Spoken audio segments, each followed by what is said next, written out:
So Okay. you can put the shoes on. Okay. All right. Wow.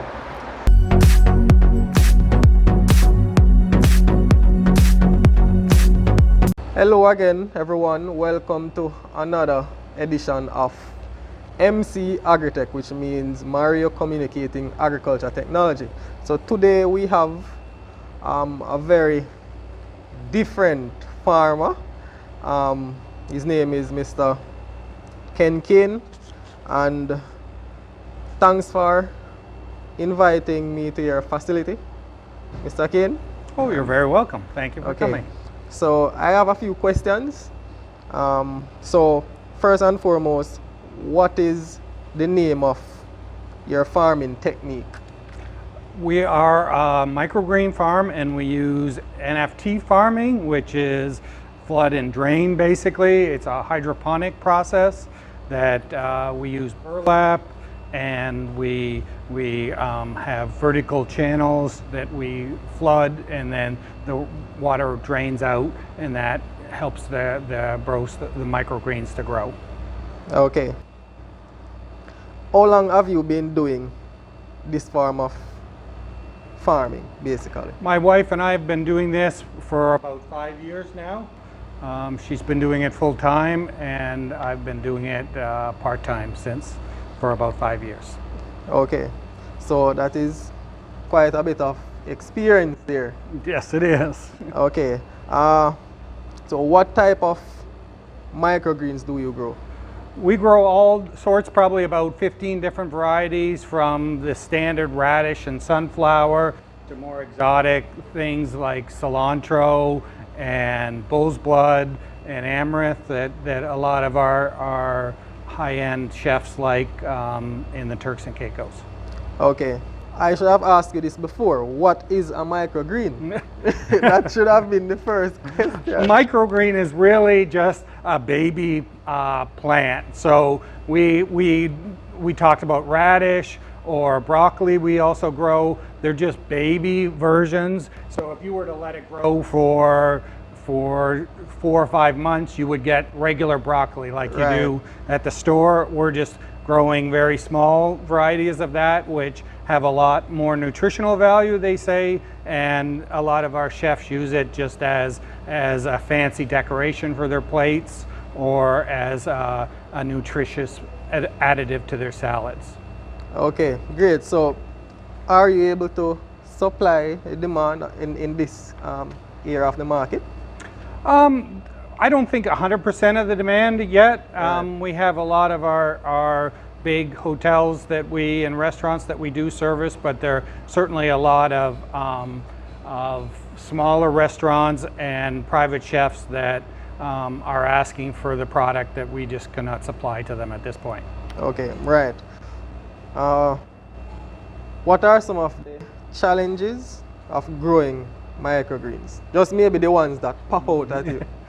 I guess in our environment, the climate is very hot, so it's difficult to keep your microgreens at a temperature that is conducive to their growing, which is into the 70s, the low 70s. So that's an issue, as well as bugs are always an issue when it comes to microgreens. Okay. You spoke about temperature, and you said that you want to keep the temperature consistently at about 70 degrees Fahrenheit, right? So around 24 Celsius. 24 degrees Celsius. Yes. Is that right throughout the growing period of the microgreens? For us, yes. As when they're seeding, we like to keep them at a higher temperature, so we don't provide them any light and keep them in the 80s with a little higher humidity, which helps them to grow. And then as soon as they get to be about 5 days old or so, then we move them under the lights, and they get their 24 degrees Celsius. Do you encounter any disease issues with growing the microgreens? We have bacteria problems, which everybody has when you have organic material that you're watering over light. So we do fight with that. We have ozonation that we use to help to remedy that. But you know, we do have a bit of mold as well. We try to keep the airflow pretty heavy, so that really helps with the mold. But you know, those are two common problems for microgreen growers. Okay, okay. All right. So at this point, could we take a look at the facility in terms of the process from starting the microgreens to finishing? So you could lead out. Okay. So basically, I had to take off my shoes. And can you just explain why that is? Yeah, we don't. So they say about 70 to 80% of bugs and other contaminants come from your shoes. So we take off our shoes before we go in every time. We have different shoes in there, and then we wash those shoes every week or so to make sure there's no contaminants there. Okay, and you also asked me if I went to any other farm before I came here. What was that question? Yeah, so we don't want to bring any other bugs or any other disease from other farms. Okay. Okay. Right. So,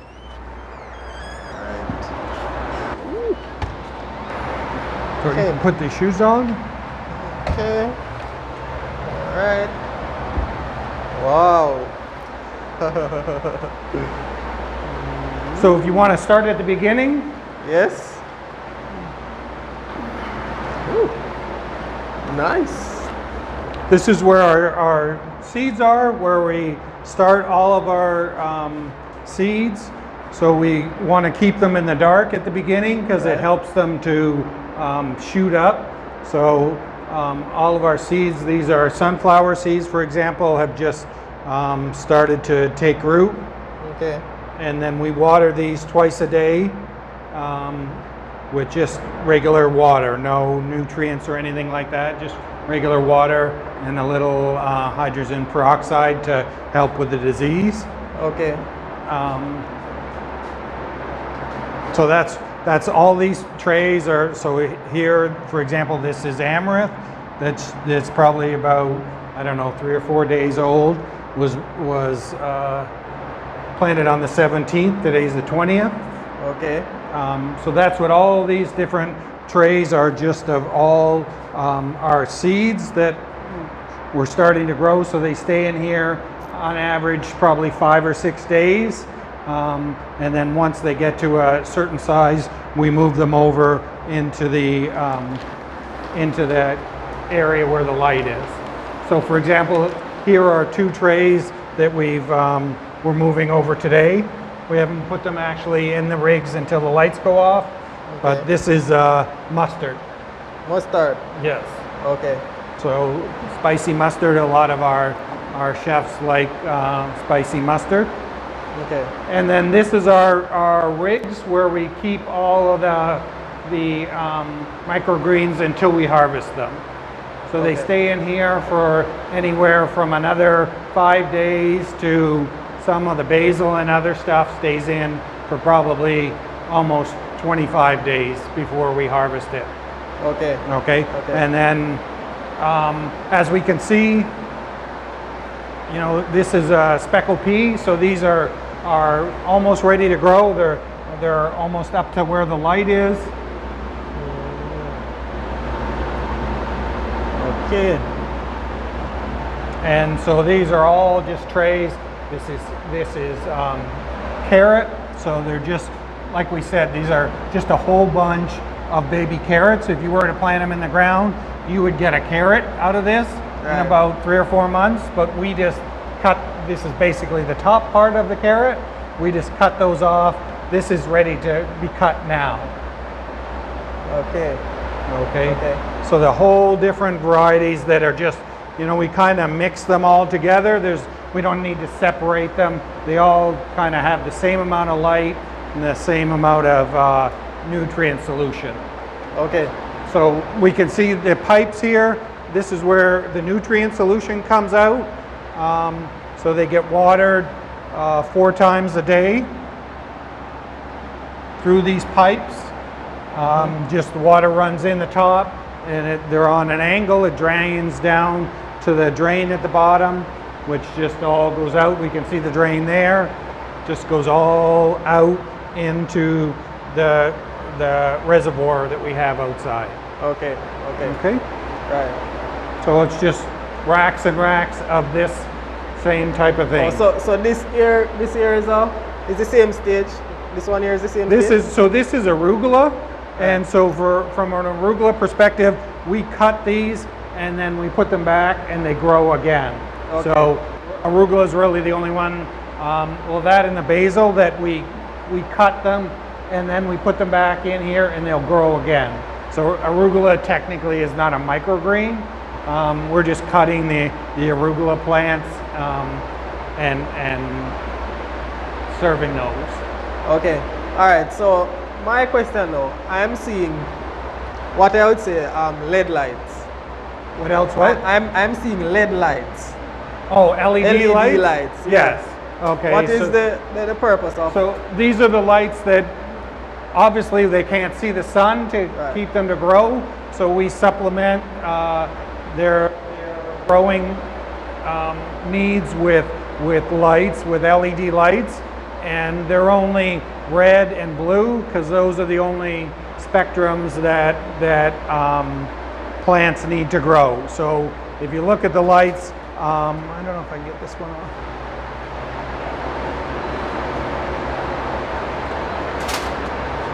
If you look at the lights, there's 5 red ones and then a blue one. So they need a lot more of the red spectrum than they do the blue spectrum. The blue, it just supplements to give them some different nutrients, allow them to take in some additional nutrients. Okay. So that's why there's a bit of blue, but mostly red. Okay, so question, do you keep it on for the entire time, the light? For the entire day? No, we don't. So we keep the lights on for 16 hours a day, and then they have the rest of the day to rest. So that's when, a normal plant would, that's when they bring in a lot of their nutrients and stuff like that, is during the day. So, I mean, during the evening, so we give them some of that time to recover. We can leave the lights on the whole time, but the cost of that versus the benefit is just not there. Okay. So tell me about the fans. That is the fans. Those are what you're using for airflow. Yes, to keep the air circulating around. So that's, we talked about disease. Right. So we have a lot of microgreens in a very small tray for one thing, and in a very small area. So we need to keep the air circulating around them so that they won't grow mold. Oh. Okay. So that's how.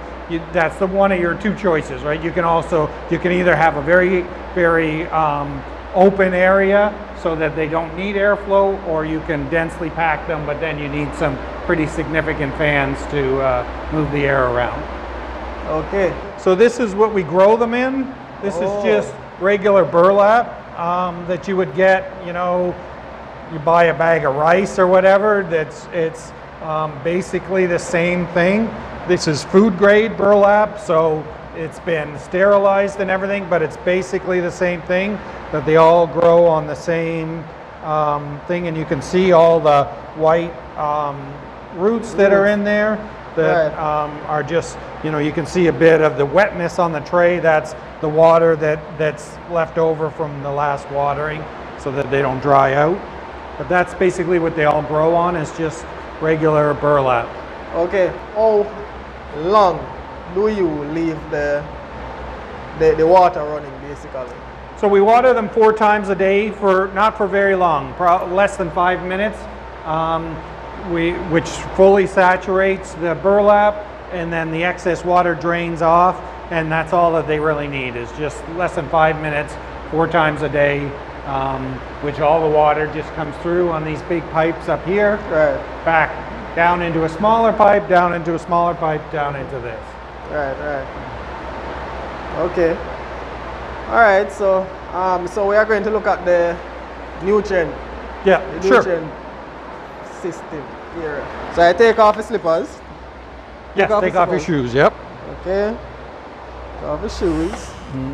Put on my shoes. Yeah. Okay.